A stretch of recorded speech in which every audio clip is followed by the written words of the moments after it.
Movie की starting में हम देखते हैं कि एक 14 साल की लड़की जिसका नाम इली है और वो अपनी मॉम कैरन से कहती है कि वो अपना घर छोड़कर जा रही है। इली अपनी मॉम कैरन को बिल्कुल भी पसंद नहीं करती है। उसके बाद इली और इंगर स्कूल चले जाते हैं। इंगर इली की छोटी बहन है। स्कूल में इली के कुछ लड़कों के साथ फाइट हो जाती है, जहाँ पर हम देखते हैं कि इली गुस्सा होकर एक लड़के के बालों को बुरी तरह से खींचती है, जिससे हमें पता चलता है कि इली एक गुस्से वाली लड़की है। रात को जब इली के डैड बेन वापस घर आते हैं तो कैरन बेन से इली की शिकायत करती है, जहां पर बेन इली को माफ कर देता है। अगले दिन हम देखते हैं कि बेन के पड़ोसी लासन को उसकी वाइफ छोड़कर चली जाती है। कुछ टाइम बाद हम लासन को एक लड़की के साथ इंटीमेट होते हुए देखते हैं। दरअसल वो लड़की कोई और नहीं बल्कि बेन की वाइफ कैरन थी, जिससे हमें पता चलता है कि कैरन का लासन के साथ अफेयर चल रहा है। कैरन वापस घर आकर लीना को काम से निकाल देती है ताकि वो लासन के साथ समय बिता सके। लीना कैरन और बेन की काफी अच्छी दोस्त थी और उसके घर का ख्याल भी रखती थी। रात को डिनर पर जब बेन लीना के बारे में पूछता है तो कैरन उसे झूठ बोल देती है कि लीना कुछ दिनों के लिए शहर से बाहर चली गई है और रात को किसी वजह से बेन और कैरन में झगड़ा भी हो जाता है। दूसरी ओर इली ये सब कुछ सुन रही थी। इली अपने डैड से काफी ज्यादा प्यार करती थी, जिसकी वजह से वो रात को अपनी मोम की तरह मेकअप कर अपने डैड के पास चली जाती है और उनसे बातें करती है। अगले दिन इली स्कूल में काफी ज्यादा मेकअप कर जाने लगती है, लेकिन तभी उसकी मोम उसे मेकअप उतारने के लिए बोलती है, जिसकी वजह से उन दोनों में काफी ज्यादा फाइट भी होती है। इली स्कूल चली जाती है। कैरन लासन के साथ बाहर जाने के लिए तैयार हो रही थी, तभी उसे कुछ टूटने की आवाज आती है और जैसे ही वे वहां पर देखने जाती है तभी एक अनजान आदमी आकर एक भारी मास्क के साथ कैरन के सिर पर वार कर देता है और कैरन वहीं पर मर जाती है। दरअसल ये अनजान आदमी कोई और नहीं बल्कि इली थी। जैसे ही इली स्कूल से घर वापस आती है तो उसके डैड बेन उसे बताते हैं कि उसकी मॉम कैरन मर चुकी है, जिसके बाद इली को हम रोते हुए देखते हैं। उसके बाद बेन के घर पर एक डिटेक्टिव आता है जिसका नाम जेम्स है। जेम्स बेन से पूछताछ करता है। बेन बताता है कि उस चोर ने सिर्फ उसकी पत्नी की डायमंड रिंग ही चुराई है। डिटेक्टिव जेम्स बेन से बाहर रखे हुए मास्क के बारे में पूछता है। जेम्स कहता है कि ये मास्क तो जोड़ों में आते हैं, तो दूसरा मास्क कहां पर है? बेन कहता है कि उसके पास 2 मास्क थे, लेकिन उसे नहीं पता कि एक मास्क कहां पर है।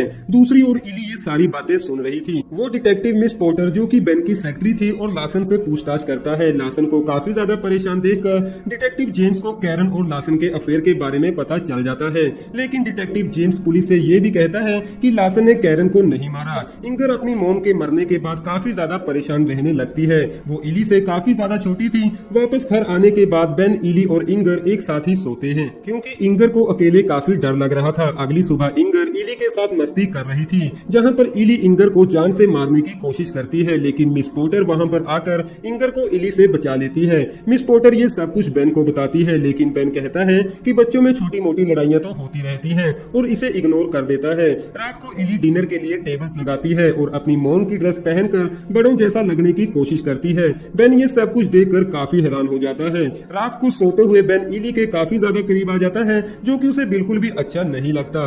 अगले दिन रात को बेन लीना के साथ क्लब में चला जाता है, जहाँ पर बेन लीना से कहता है कि मैं तुमसे शादी करना चाहता हूँ। लीना ये सब कुछ सुनकर काफी ज्यादा खुश हो जाती है, लेकिन बेन कहता है कि वो पुलिस केस के सोल्व होने के बाद ही शादी करेगा, जिस वजह से लीना गुस्सा होकर वहाँ से चली जाती है। दूसरी ओर इली घर पर अपने डैड बेन का इंतजार कर रही थी। जैसे ही बेन घर वापस जाता है तो इली अपने डैड बेन पर काफी ज्यादा गुस्सा होती है और रात को अपने डैड बेन से मिलने जाती है और उन्हें सॉरी भी बोल देती है। इली अपने डैड से कहती है कि क्या उन्हें याद है कि वो कैसे बचपन में उसे एक एक्ट्रेस की तरह किस करते थे और वो चाहती है कि अब भी वो उसे उसी तरह ही किस करे। बेन अब यहाँ पर इली को किस करता है और वो दोनों साथ में ही सो जाते हैं। सुबह होते ही इंगर को उन दोनों को साथ में देखकर काफी ज्यादा अजीब लगता है। शाम को इली डिनर तैयार करती है, क्योंकि उसके डैड बेन ने उसे बोला था कि शाम को घर पर कोई मेहमान आने वाला है, लेकिन वो मेहमान और कोई नहीं बल्कि लीना थी। लीना को देखकर इली काफी गुस्सा होती है और डिनर के बाद बेन लीना को छोड़ने उसके घर चला जाता है। काफी टाइम बाद बेन इली को फोन करता है और कहता है कि उसकी गाड़ी खराब हो चुकी है, जिस वजह से उसे लीना के घर पर ही रुकना पड़ेगा। ये सुनकर इली और भी ज्यादा गुस्से में आ जाती है। अगले दिन लीना बेन के घर पहुंचती है और वहीं पर ही रुक जाती है। रात को जैसे ही लीना पानी पीने के लिए किचन में जाती है तो वे वहाँ पर इली से मिलती है, जिसे देखकर वे काफी ज्यादा डर जाती है। अगले दिन इली डिटेक्टिव जेम्स को अपने स्कूल में उसकी टीचर से बात करता हुआ देखती है।